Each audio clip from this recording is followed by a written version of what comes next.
There's no feeling more intense than starting over.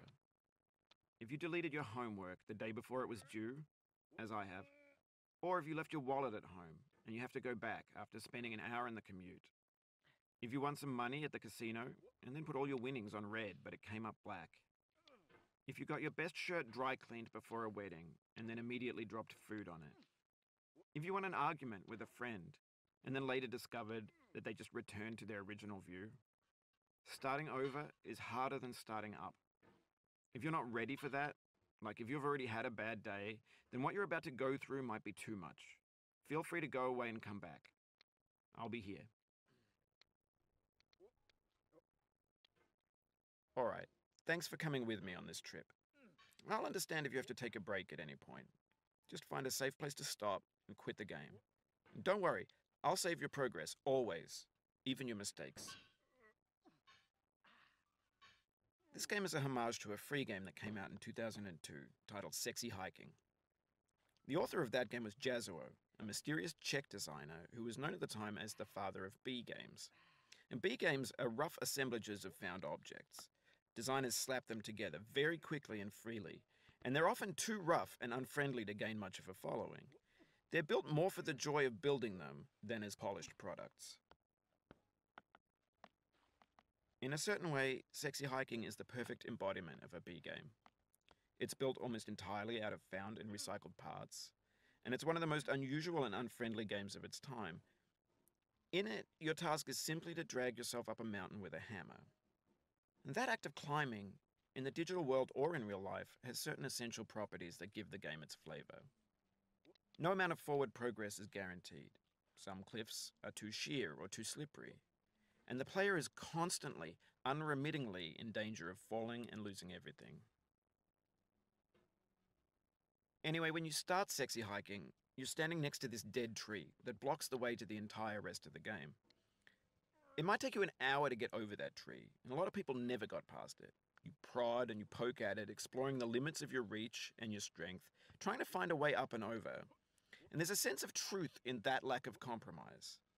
Most obstacles in video game worlds are fake. You can be completely confident in your ability to get through them once you have the correct method or the correct equipment or just by spending enough time. In that sense, every pixelated obstacle in Sexy Hiking is real. The obstacles in Sexy Hiking are unyielding, and that makes the game uniquely frustrating. But I'm not sure Jazuo intended to make a frustrating game. The frustration is just essential to the act of climbing, and it's authentic to the process of building a game about climbing.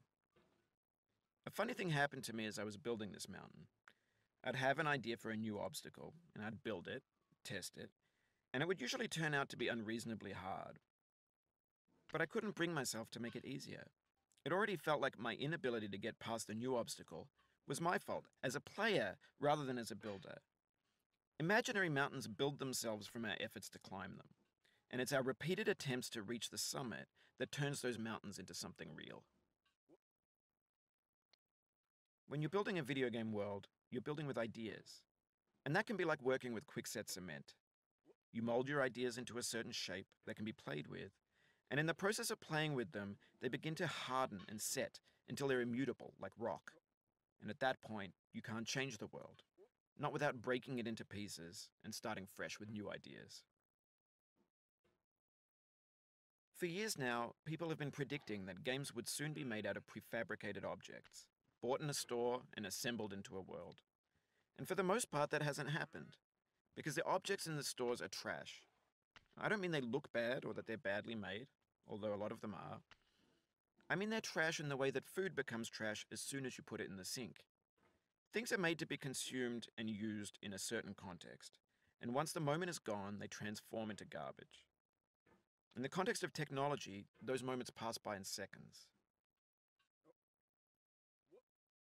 Over time, we've poured more and more refuse into this vast digital landfill that we call the internet. It now vastly outnumbers and outweighs the things that are fresh and untainted and unused. When everything around us is cultural trash, trash becomes the new medium. The lingua franca of the digital age. And you can build culture out of trash. But only trash culture. B games, B movies, B music, B philosophy. Maybe this is what digital culture is. A monstrous mountain of trash, the ash heap of creativity's fountain. A landfill with everything we ever thought of in it.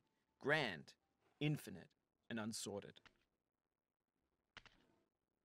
There's 3D models of breakfast, Gen X's fanfic novels, scan magazines, green screen Shia LaBeouf, banned snuff scenes on LiveLeak.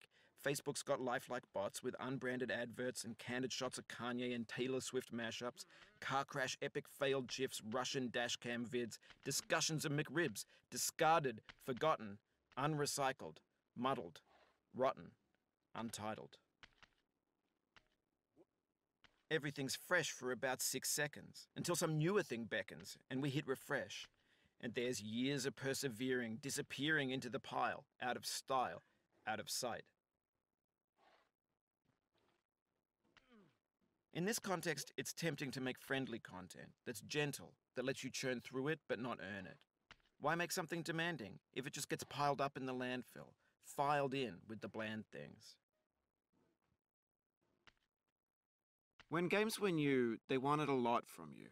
Daunting you, taunting you, resetting and delaying you. Players played stoically. Now everyone's turned off by that. They want to burn through it quickly, a quick fix for the fickle, some tricks for the clicks of the feckless. But that's not you, you're an acrobat. You could swallow a baseball bat.